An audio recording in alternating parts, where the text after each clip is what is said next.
Hello students. So, how are you all? I hope you all are doing well with your studies and you're enjoying learning. Okay. And I hope you're enjoying the topic microorganisms, friend and foe. Right. So, we have discussed that why we call microorganisms as friend. Right. So, let us see why microorganisms also act as a foe, means like enemy.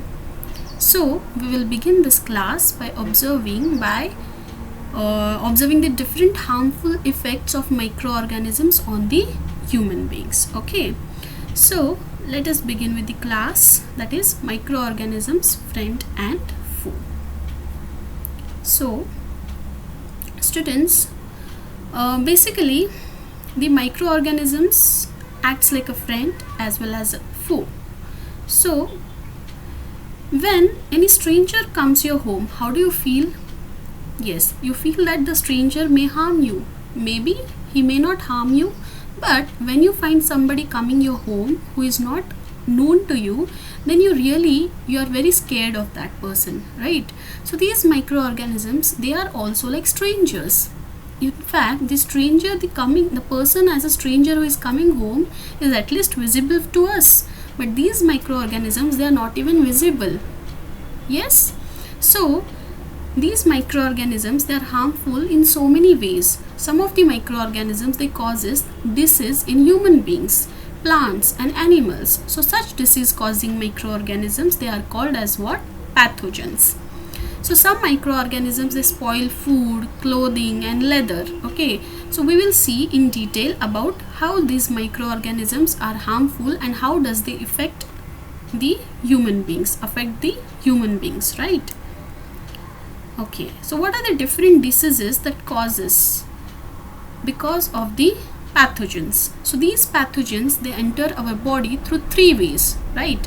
The first is the air that we breathe, the water we drink and the food we eat. Okay, they can also get transmitted by direct contact with an infected person or carried through an animal. Okay, so what happens if a person is suffering from cold, or if he is suffering from cough, or he is suffering from some viral fever, and when this person comes in contact with you, he will leave out these pathogens either by sneezing or by touching you or by leaving for more contact with you.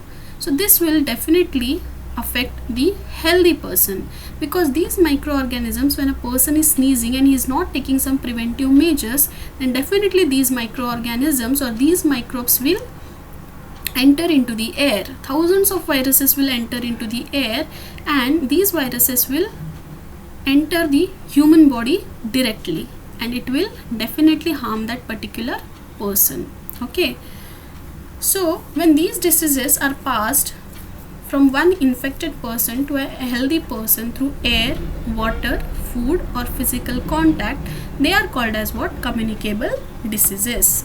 So for example, there are diseases including cholera, common cold, chicken pox, tuberculosis. Okay, so these are the few examples of diseases that is caused due to the communication diseases from one infected person to the other healthy person. So students, nowadays we are finding the so-called, that is the most popular virus which is nowadays observed everywhere, that is COVID-19, right? So how do you think this COVID is also transmitting? Yes, it is also transmitting from one infected person to other. It is also transferring from many different things, isn't it? Like plastic, steel, everything. So these are also the communicable. This is also one kind of communicable disease, and if you don't take the preventive measures, then definitely it will cause very harm to your health, to your body, right? That is why you are supposed to take the preventive measures. Then, so when a person is suffering from common cold, sneezes, fine droplets, very small droplets of moisture carrying thousands of viruses, they are spread in the air, and this virus may enter the body of a healthy person while breathing. So when we are breathing, this virus may enter into our body. That is why nowadays we are supposed to use what? The mask. If you're not using mask, then directly from the infected person. If he sneezes, the droplets, the viruses will enter in our body through our process of breathing. Yes. Then there are also some small insects of disease, right? There are few small insects which carries the disease. They are called as the carriers of disease causing microbes. Okay. So housefly is one such carrier. Why they are called as carrier? Because they carry such viruses, pathogens from some material to the food, to the water, or to the person. Okay. So the flies sit on the garbage and animal excreta. Is garbage good? No, isn't it? That is why we throw it out, right?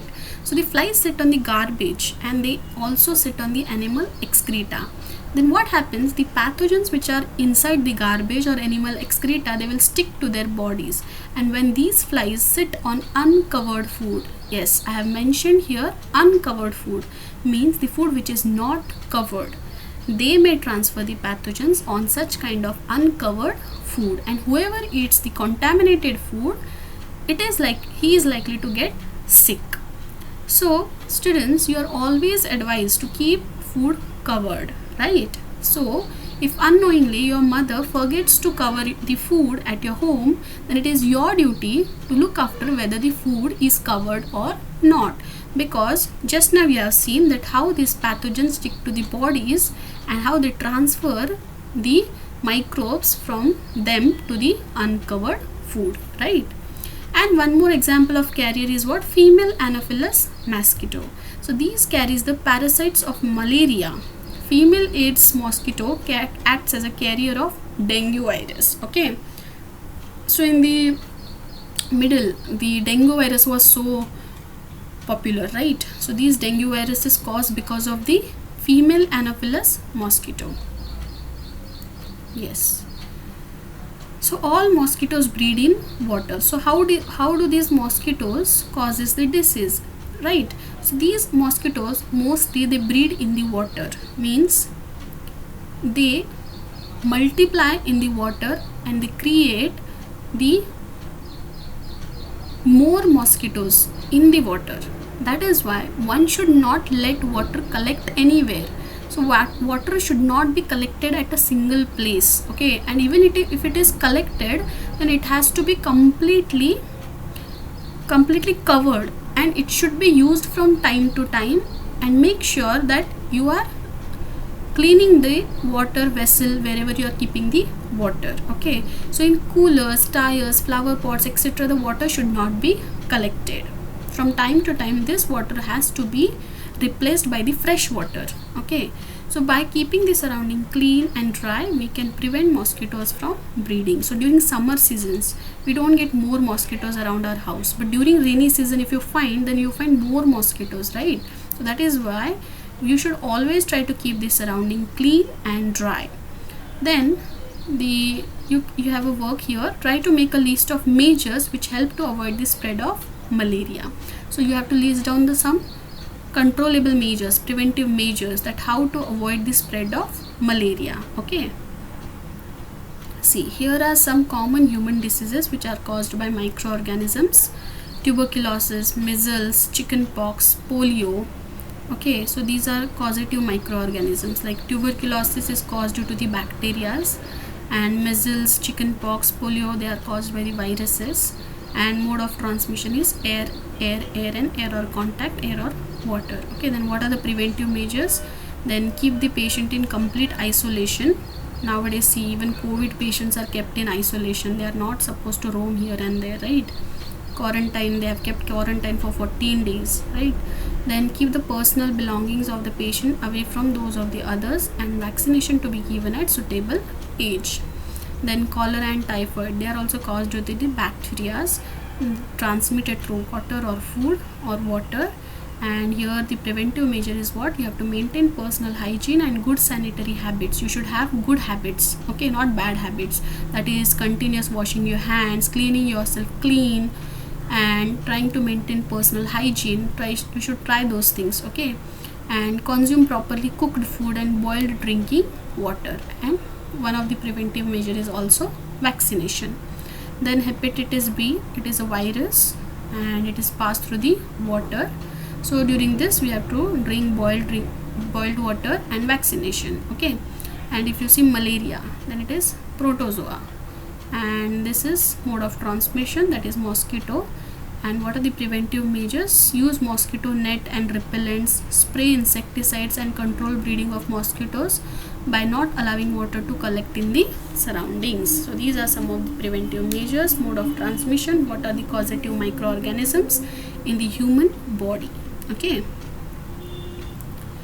yes, there are also some disease causing microorganisms in plants. Like they are harmful for animals, they are also harmful for plants. So these microorganisms, they cause diseases in plants like wheat, rice, potato, sugarcane, orange, apple and others. Okay, and the diseases reduce the yield of crops.